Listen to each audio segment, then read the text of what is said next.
చెట్నాడు బెండకాయ మండి. ఒక గిన్నెలో నూనె, ఆవాలు, శనగపప్పు, మినపప్పు, ఎండుమిర్చి, పచ్చిమిర్చి, జీలకర్ర, మెంతులు, వెల్లుల్లి, ఇంగువ, చిన్న ఉల్లిపాయలు, టమాటాలు, ఉప్పు, బెండకాయ ముక్కలు వేసి వేయించాలి. తర్వాత అందులో బియ్యం కడుగు వేసి ఉడికించుకోవాలి. చివరిగా కొబ్బరి తురుము వేసి కలుపుకుంటే చెట్నాడు బెండకాయ మండి రెడీ. చిన్న ఉర్లై చెట్టినాడు ఫ్రై.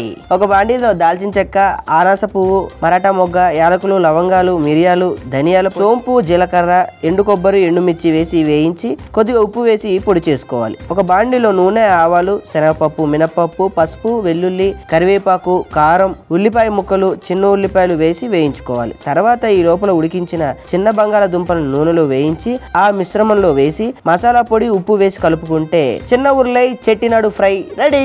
ఓకే అండి, చూశారుగా మా వీడియో. మీకు నచ్చినట్లయితే మీ ఫ్రెండ్స్కి షేర్ చేయండి, లైక్ చేయండి. మా వీడియోని సబ్స్క్రైబ్ చేసుకోవడం మర్చిపోకండి. ఈటీవీ అభిరుచి, మీ వంటింటి నేస్తం.